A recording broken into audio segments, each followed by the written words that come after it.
3 episodes. 3 hosts.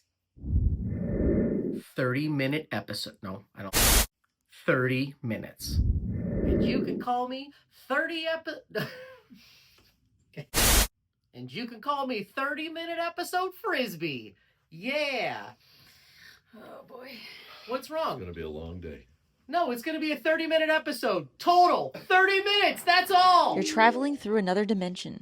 A dimension not only of sight and sound, but of Twilight Zone reviews. A journey into a wondrous land of intoxication where a father, son, and guest drink and retell episodes of the Twilight Zone. There is a 5th dimension. Stay tuned because your next stop is the Highlight Zone After Hours. The Twilight Zone. Hey everybody, welcome to another episode of the Highlight Zone After Hours. 3 guests today. I am Steve. I'm Kelly. I'm Sarah. And we're going to be retelling 3 episodes. I'm going to be retelling Hocus Pocus Frisbee. I'm all over 4 o'clock. The trade-ins. And we're going to be doing that in 30 minutes total. No joking around. At the end of the clock, we see it right there. You see it too. It's cut and dry. It's a race for everybody. We have our drinks. We have shots ready. It's going to be a fast-paced episode. Do you guys think we can do it in 30 minutes? To those doubters out there who challenged me after the last time, I am going to do this under 3 minutes. You do have challengers. I accept that challenge. Here we go. Sarah, Okay. start that clock. And boop. First episode is the 4 o'clock.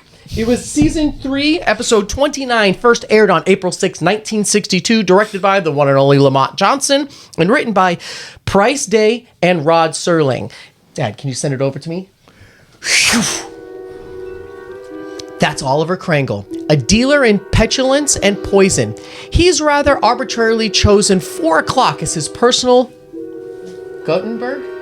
Yeah, it works, yeah. Rug, and we are about to watch the metamorphosis of a twisted fanatic, poisoned by the gangrene of prejudice to the status of avenging angel, upright and omniscient, dedicated and fearsome. Whatever your clocks say, it's 4 o'clock, and wherever you are, it happens to be the Twilight Zone. All right, we have our clock on the wall. The clock is set. We have the same 3-minute shot clock. So you ready to do this? Let's do this. Let's go. Ready? Go for it. Go. A weaselly, bug-eyed little man, Oliver Krangle. Remember my description of him because you're going to hate him as much as I did after watching this. This little guy is sitting there with his bottle glasses on the phone, calling people, harassing them, threatening them, calling their employers, telling them that they have a communist working for them. He does this over and over again. This man hates humanity. He hates everybody. So he's making these calls, and he's got this goddamn parrot that he keeps feeding peanuts to. Anyway, he's making these calls, and his landlord comes into his room to bring him the mail. And this old lady asks him what he does for a living, and he challenges her. And instead of telling her, he gets in her face. Well, why? I know about you. I know what you're doing. Why are you asking me this? So he pulls out a file on her. She ends up leaving in despair. So right after that, a young woman comes up the stairs, passes the landlady, and knocks on his door, introduces herself to Krangle, and says, my husband's a doctor. You've been harassing him for weeks. Why are you doing that? He's done nothing wrong. Krangle then prepares a little synopsis of this doctor. Apparently he had a patient who died on his operating table. She says, no, it was too late. He didn't have a chance to. Now he is a murderer. He's going down. She leaves in frustration. The third person who arrives happens to be an FBI agent. And this FBI agent was summoned by Oliver Krangle. Krangle has predicted that at 4 o'clock that day, the whole world is going to change and all of the evil people are going to suffer their punishment. So he invites the FBI guy in, thinking the FBI guy is going to be on his side. This FBI guy realizes instantly that he's a nutcase. And so he asks him a couple questions to prod him to open up a little bit.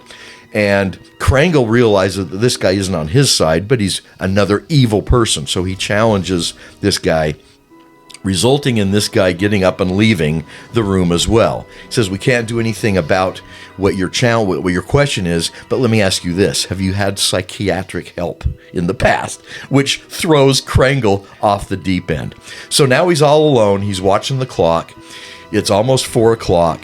By the way, when the FBI guy leaves, he says, watch out. In 12 minutes, enjoy yourself, because at 4 o'clock, it's all going to come down. So at the very end, the parrot asks for another peanut. Krangle reaches for the peanut, and the close-up view shows him suddenly. He's at a windowsill, but he is only 2 feet tall. Since that was the challenge, The ledge that is like Krangle decided all the evil people in the world are going to be shrunk to 2 feet tall. At the end of the day, he's the one that is reduced to a 2 foot tall minion, and is screaming and yelling at the end of the story. Cut. It's the end. Oh, 4 seconds left. You were definitely on your game. You were not going to get called out again. Nicely done. Send it over my way for the quick closing narration. These are tough today. They are. It At hurts. 4 o'clock, an evil man made his bed and lay in it. A pot called a kettle black. A stone thrower broke the windows of a glass house. You look for this one under F for fanatic and J for justice in the Twilight Zone. Okay. Good job. All right. Ratings? This one gets a 6 for me, which is one of the lowest ratings I've given anything. They call it 4 o'clock because by 5 o'clock they were all drunk after seeing what shit they'd created. They gave up at 4. What was your rating on this one again? It was a 6. A 6, and it's getting that shit on. Okay, that's usually For shitting me, on like that is a below 6 like a 5. Okay, then I'll give it a 5 because it was shitworthy. You hate this guy. You hate his bird. The people come in are all just... He's a horrible man. Yeah. An absolutely horrible person who's, in my opinion, sharing a frustration of Rod Serling's in this. This is his personal belief about humanity at the time in this episode. That's just my belief. It's interesting to watch. It's an interesting story, and it has the twists and turns with him being a 2 foot tall midget at the end. But the bottom line is, it's a 6 for me. 6. Wait, you said 5. He changed it I did after I change. bullied him into Oh, okay. changing it. So I do not accept bullying, so I will stick with 6. Okay. I am a 5. This is one of my genuinely least favorite episodes. This one's on kind of frequently. We see it during every marathon. And I hate this guy. I don't really even like the gimmick. To be honest, a 5 to me is one of the lower for a Twilight Zone episode. But if you're going to go engage this on other TV, I think it's even lower. It could be one of the lowest episodes for me. I think it's one of those ones that I just kind of anticipate the ending because I like the ending so much of like thinking about what his life would be like as now 2 feet tall. Like, how long does that last? Forever? I hope his parrot attacks him, because now they're about the same height. If he lived a 2 foot parrot, that would be something. Okay, it's about a foot tall parrot. Also, just Him for, living in the cage would be pretty funny though. so just so we're on the same page here, 6 and 6 and 5. Its rating is actually relatively low at a 6.4 on IMDb, Which is I our was just about to average. guess which is that. about I what was we were just- at here. Yeah. So there is a few little bits of trivia on this one here. The original story by Price Day was first published in the 1958 issue of Alfred Hitchcock's Mystery Magazine. It came to Rod Serling's attention when it included the hardcover anthology Alfred Hitchcock Presents My Favorites in Suspense. So we watch WeTV almost every single night, and it's a cool thing because they have one episode of The Twilight Zone and then 2 episodes of Alfred Hitchcock Presents, and I just like that they're very similar shows, and he kind of took one from Alfred Hitchcock, which was before The Twilight Zone. I just thought that was kind of a cool gimmick. In his prologue, Rod Serling refers to the decision to take action as Oliver Krangle's personal... Can you read that word? What the hell is that? Gottenberger? What is that? Definitely German. Gotterdammerung. Okay, I don't even know if that's correct. Gotendam. I don't remember him saying it like that. The German phrase, That translation, is- Old Norse is Ragnarok. It is a Norse myth about a war among various beings and gods that ultimately results in the burning and immersion in water and renewal of the world. Okay, so can I be totally Terrifying. honest? I don't even know why I put that bit of trivia in here because I don't think it was that great. I don't know what that word is. I can't even Lost fucking a bunch pronounce of it. minute on the In clock. English, the regular translation would be, it's the God syndrome. We've all heard that before. Oh, my- Anyone that has the God syndrome, and that's exactly what that means. Well done, German speaking. So, yeah, God syndrome. This is That's a guy exactly that what that thinks is. his belief is over everything, and because it's in German, is because of good old Adolf back in the 40s, who thought that he could control the whole world because only his opinion was the right Yep. one. Hence the phrase in German and the saying of the God. What is it in English? The God. syndrome or a god. I don't know. I think you said it. Yeah, I think you said I it. don't, Okay. Yeah, I think we're it. Okay. So he thought he's right and everyone else is wrong. Pretty Yeah. much it passing judgment on literally everybody else, and then he Absolutely. was the one that was Yep. the bad Coming guy in back the first to place. overcompensating for being a little man. Yeah, again with the Yeah. little man syndrome and all that other shit. So we're back on that. Kind of All goes right. back to the last one too. It He would- felt like a god, and then he was just turns out to In be the a little little people? man. Yeah, Absolutely. Turns out just to be another little man. 2 episodes in a row about little people. I thought that was wildly interesting. A weaselly, bug-eyed little man. Absolutely. Okay, it took 10 minutes to get through that one. We're on pace. You ready for this next one? Yes. Season 3, episode 30. One of my most rewatched episodes, not because I want to, and that would be Hocus Pocus and Frisbee. Aired April 13th, 1962, directed by the one and only Lamont Johnson, written by Frederick Lewis Fox and Rod Serling. I'm going to go ahead and send it to myself. Oh my God. How'd that feel? Can you The do the relu- entire retelling in his voice? Because you do a really good Frisbee voice. It seems like it would hurt your throat by the end of the day. The reluctant gentleman with the sizable mouth is Mr. Frisbee. He has all the drive and broken camshaft and the aggressive vinegar of a corpse. As you've no doubt gathered, his big stock in trade is a tall tale. Now that he doesn't know that his visitors are from a very special breed destined to change his life beyond anything even his fertile imagine could manufacture. This place is Pitchfield Flats. The time is the present. But today, Mr. Frisbee is on his first leg of a rather fanciful journey into the place that we call the Twilight Zone. So as I cue up my shot clock here, this is one of those ones that I reluctantly am retelling because Sarah knows this. For some reason, I am not a fan of Frisbee in this episode, and I see it way too frequently. Here we go, 3 minutes on the clock. I am Mr. Frisbee. It starts off in this old-timey store of this older town, and it's a group of older men kind of bullshitting. They're talking crap in front of like a fireplace. It's not a fireplace, it's a stove. It's a general store, and they're all just kind of bullshitting throughout their day. And Frisbee is this heavyset older guy, and he all he says is lies. Well, they used to call me Piston Man Frisbee. You know, all of his stories are exaggerated stories where he is some crazy protagonist, and he keeps on going on with these stories, and his people are calling him out, and they're telling him, you know, oh, you're really screwing that. Oh, that's not you, yada, yada. So he's going through the stories, and he keeps on making up more shit while he's running this general store. And while it's happening, his friends are like, they're slowly calling him out on all this stuff. So he starts kicking them out of the store. All right, it's time to go. It's 5 o'clock. That seems about a good time to close. And he starts hearing a voice in his head. I totally skipped a huge part. 2 dudes show up in a convertible. Oh my God. Shot clock. Show up in a convertible, and they start asking me, they're like, hey, you're the guy that knows everything. You've done everything. You have degrees in 32 colleges. Oh my God, that's great. And he goes, yeah, it's going to rain soon. You better get a hotel.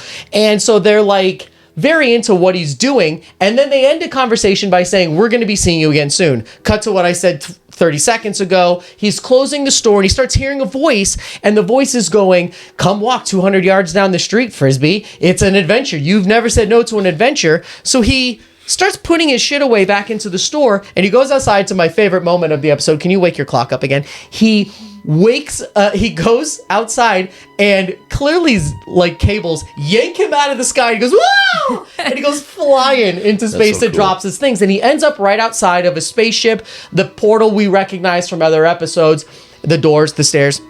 He goes inside, and it's the same dudes from the car before, but now there's a whole shit ton of them, and they're wearing suits and beige turtlenecks, and they start talking to him. They're going, no, you have to stay here. So he's like, I'm not staying here. They're like, yeah, but we're aliens here to collect the most advanced person possible. You have done more than anybody else, so we're taking you. So they're like, we're leaving in 30 minutes. He goes, I'm not going with you. They close the door. He goes into his room, and they start talking about all these things. Well, back to the beginning, I skipped this part earlier because I'm wrecked. We have 30 seconds left.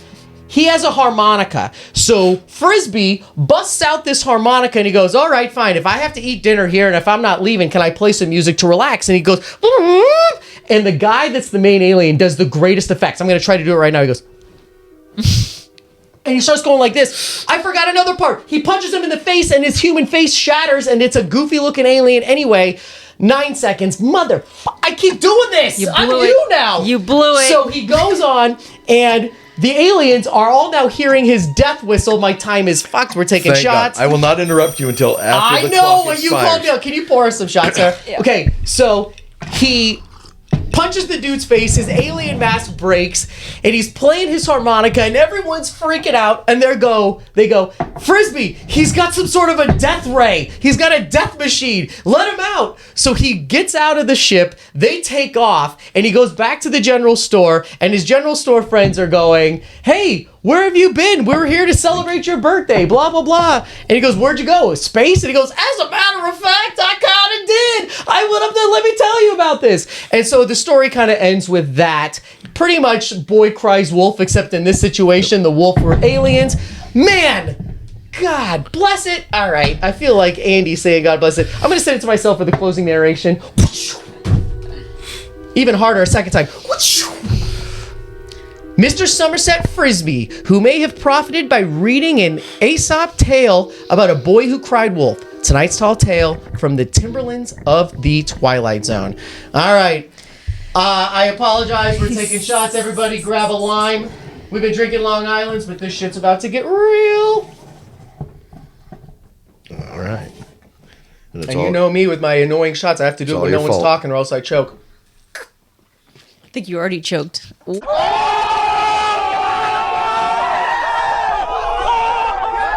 Ooh, fighting words. Little spicy conversation. Good job, Sarah. All right. I'll cut this close. Shoot it. Oh. You can sip it. I did it in 2. I gave this episode a 7. I used to seriously hate this episode because I hate Frisbee so much. He's so annoying to watch on screen. But the overall arc of the story is that it's a modern Boy Who Cries Wolf. Yeah, Chicken is Little. Great. All right, Chicken Little. It's a good Chicken Little story. What do you got? I gave it a 7. Okay. The fact that they say it's in modern time, current time, is bullshit. This is filmed in a way that makes you think it's a 1910 general store. Yes, that's what I'm saying. With It this says old at the beginning- pot-bellied stove. It felt older. I challenge that. It is older. This has got the old brooms sticking out for sale. This is a circa 1910 scene. And he's in his overalls. Those of you that are a little older are going to recognize Frisbee, because after this, he played this same role. He was typecast as this arrogant, sort of pompous, overweight dude who's in multiple movies and TV shows. Yep. So I gave it a 7. I like the fact that they didn't believe him. They're mocking him. They're having this surprise birthday party. So at the end of the day, I go back to my conversation about Rod Serling and his personal thing. Things are going on in the world when this movie was introduced where people were calling other people's bluffs and they were flat out lying to each other constantly, and nobody knew what the truth was until someone stood up and challenged him. We don't have a whole hell of a lot of time because we're trying to get into this, but you just told me that the day that this episode aired was right during the Bay of Pigs. So it was during a time when name calling and all this other stuff was hyper relevant. They clearly filmed this in advance, but the timing of it was very poignant into calling each other communists and all this other shit that they do and, hyperbole speak. Sarah, what did you give this episode? Probably another 6. Okay, that's okay. Yeah. I can see why he gets typecast. His voice is too unique not What to do you play a mean? dope. By the way, you nailed it on the end part with his voice. It's so perfectly him. I just hear this episode and I start talking like Frisbee all day. Old Cumulus Frisbee, they call me. Old Archimedes Frisbee, they called me. They always called me Old Rear Engine Frisbee. Stonewall Frisbee. Old Rocket Thrust Frisbee, they called me. They used to call me Old Liquid Propellant Frisbee. They didn't call you Old Mile in the room, Mr. Frisbee. Frisbee for nothing. You know what I do like about it? I like and don't like it. I like that everyone is so amused by him and kind of annoyed, but they still like him. Well, they still hang around. Why And would they you still- not want to listen to this guy bullshit Well, every wait, day? what did I say at the end that I liked? That old guy at the very end was like, I've been waiting all day for this, Frisbee. Like it's kind of making fun of him, but they also celebrate his birthday. You can make fun of someone and then not celebrate. I mean, that's a big deal. I feel like to show that you actually like somebody. I think that was really cool. Your point is valid because I forget every time I watch it that they leave the first section of the episode when he leaves to go to space.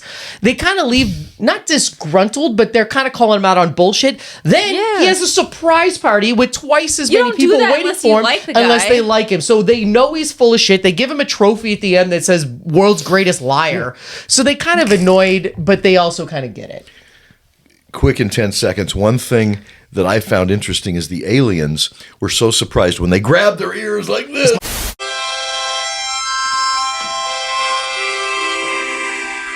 That horrible sound.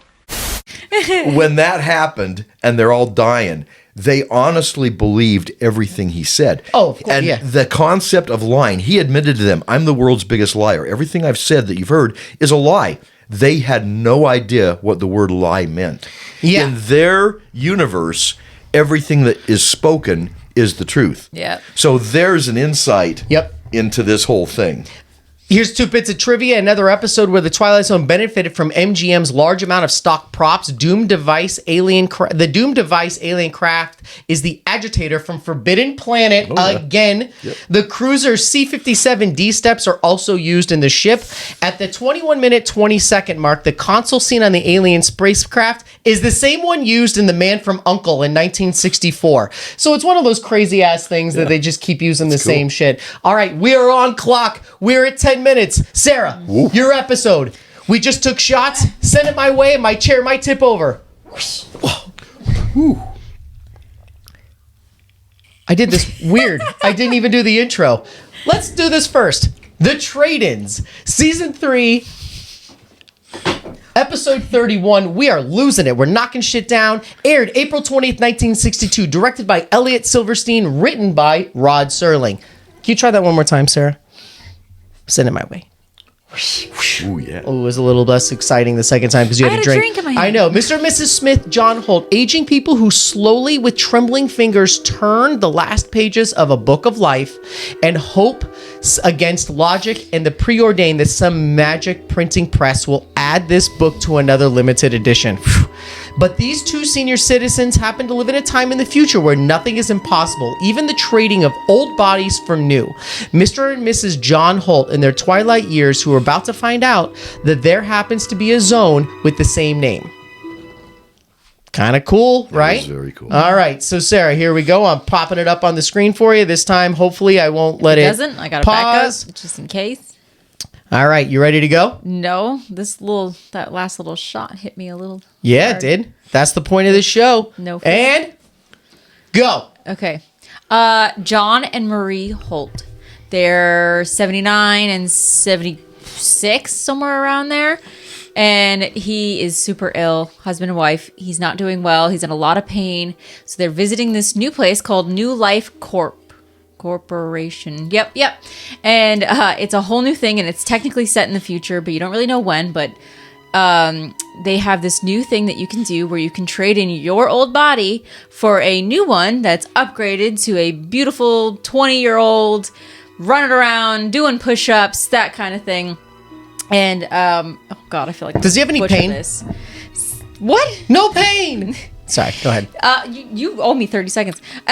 See, you did that. I did that. You had it 10 more. Go, sorry. Sarah, Okay. I'm on your side on this. So they're looking at all the models. The guy is kind of like a used car salesman. He takes them around. He shows them all the different people they could technically be. They show them what they really want to see, and they want to upgrade to newer bodies so they can start their relationship over. They've been together for 50 years, and they find out that it's worth $5,000 per person, and they only brought $5,000, and there's 2 of them, obviously, but they want to do it together. So when they realize that he's not going to do it without her, he goes into a bar and does an underground poker game and bets all of his $5,000 to try and get enough money. And you can see his entire persona just deteriorate. And honestly, it's the most heartbreaking scene because you can just see it in his face. You can see it in the guy he's playing with. Everybody folds because they can't keep up with the money, and he just keeps throwing it in because he knows, you know what? I've already blown it. I can't go any lower than this. This is as bad as it gets. And the guy who he's playing with, he starts to have sympathy. He sees that he's in pain. He sees that what he's going for. He asks him, no, I'm just interested. What do you need the money for? And he tells him, I'm trying to get an operation. I'm in pain. My wife, I want her to come with me. And the guy has a little sympathy for being a gangster. And he says, you know what? I'm out. Clearly, I'm not going to win against you, so he folds, even though he actually does beat his hand, but he doesn't say it out loud. So your face is just, yeah. Oh, I'm sorry. So you're doing a good job. He says you can take your 5,000 and leave. So he doesn't lose and he doesn't gain. He leaves with his 5,000 and he finally, says, my wife, she'll understand. I'm just in too much pain. I can't live like this. So he takes his 5,000. He gets a procedure. He comes out like a brand new man, doing push-ups, running around everywhere. But his wife is astonished by it. She can't accept it. And he sees her face and realizes, I can't live without you. So he gets the procedure reversed immediately that day, comes back and says, you know what? I'd rather live my rest of my life with you than to live as a young person. Right? Yeah. And then... Why are you nailing this so perfect? 5 seconds. Yeah, and then he goes back, reverses it, and they live together the rest of their life. He only has a few years left. No, we don't get shots on that. You did that so poetically perfect. Nicely done. All right. Well, that was absolutely fantastic. Just send it over to... Can you send it over to me one more time? Last time this episode? While you drink? Oh my God. It's a draft. From Khalil Gibran's The Prophet. I just destroyed that name, by the way. Love gives not but itself and takes not from itself, but love possesses not, nor would it be possessed. For love is sufficient unto love. Not a lesson, just a reminder from all sentimentalists in the Twilight Zone. All right, Sarah. You did a great job doing this one. You have 5 minutes. We have 5 minutes. Scene, but Let's do it. What's your review? 7. A 7? I used to have a lower rating on this. You used to have a lower rating than a 7 on this. Let's be honest. I had a lower expectation on this because I've seen it 1,000 times. But when you actually sit down and watch it, you kind of get the gravity of the sweetness of it. Right? You know, you watch it, you see, and I think...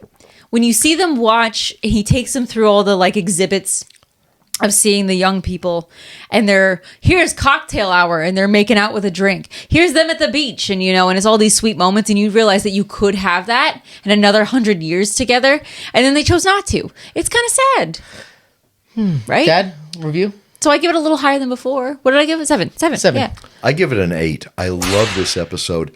Those of you that have watched us from season 1. Back when they filmed this, the mannequins, all the different windows that had the young bodies, those are real actors and actresses. If you watch close, I love watching them. They try not to move, but some of them move. It is the most incredible, fun thing to watch. It is. I always thought about that too in the mannequin or whatever it's called. They're holding these poses that are impossible to hold, and sometimes a foot will move or a head will move. I find that fantastic. Secondly, this is 2 stories in one. One is the gangster in the back room I love playing this up, and this gangster has, all I would describe it as is the Grinch who stole Christmas. This is a Grinch who had his heart grow 10 times during this poker game where 3 aces beat 3 kings, but he folded his hand. That in itself is an amazing story. I'm going to say it right now. His name is Theodore Marcuse. He's the actor, and he is literally half of the reason why I gave this episode a 9. This is almost a perfect episode for me. You know what? As soon as I said it, I feel like it's got to be an 8. I feel like the poker scene itself... It's a different story. That is a story of its own. I kind of stopped. Thank you. I get out of the whole other part of it. The emotion from John and then the poker guy, it's so good. I could watch a whole thing of that. I gave it a 9. It has been one of my favorite episodes. When we started teasing what was coming in season 3, this is one of the ones I mentioned because I have always adored every second of this episode. As a sentimentalist, it's adorable, but when you get into the nitty-gritty of it, the what's his name? The pool shark, I guess you could call, or whatever the hell he is. He's a gangster. He's a card shark. Yeah, but whatever he is, a card shark, he shows a moment of vulnerability that may destroy his reputation. He does it for the right reason, and that destroys me because he doesn't do it alone. There's a group of other people playing this game, and he submits because he's sentimental about this guy's story. After after this ends, we go and see the trade-ins. I would love to see a continuation of his story because I don't think he's going to get the high dollar games anymore or the respect because he sacrificed the game for sentimental appreciation of what this dude was doing. And I am smitten with that. And I put this like as a that hard he 9. doesn't cave by giving him the extra 5,000. He caves by giving him what They he break came even. in with. They Yeah. break even. There's If no it was loss. That's the- if- so If it was the other way, I wouldn't have Gentleman-y. liked this episode as much as I do. The fact that he let Yeah. him leave without hurting anybody else is what I think makes this sweet. So let me challenge you. Wait, this- I have 3 bits of Okay. trivia. We have a Oh, minute and my 29 God. seconds Okay, left. bring Hold it on a on. second. John Sula's second wife, 20 years, died while he was filming the episode. Coming from a theatrical family, he insisted on finishing the production before he had finished mourning. Here, he plays an elderly man who chooses between a new body or for himself, while in real life, his wife was in pain and died. That's absolutely nuts that this actor was going through something similar to that that's in crazy. real life. Rod Serling's opening narration contains the words Twilight Zone, which is usual. However, there's an unusual aspect as these two words do not concur consecutively. And as you notice, if you go back to when I read it, it isn't the Yeah. same. This episode focuses on age and becoming young again. In 1962, this year this episode originally aired, the average life expectancy was 66.9 years. And today, and for a female, it was 73.5. what? Yeah, So I'm already dead. we're fucked. Oh my god, Yeah. that's depressing. 27 seconds left, you guys. Nice episode. 1 round of shots.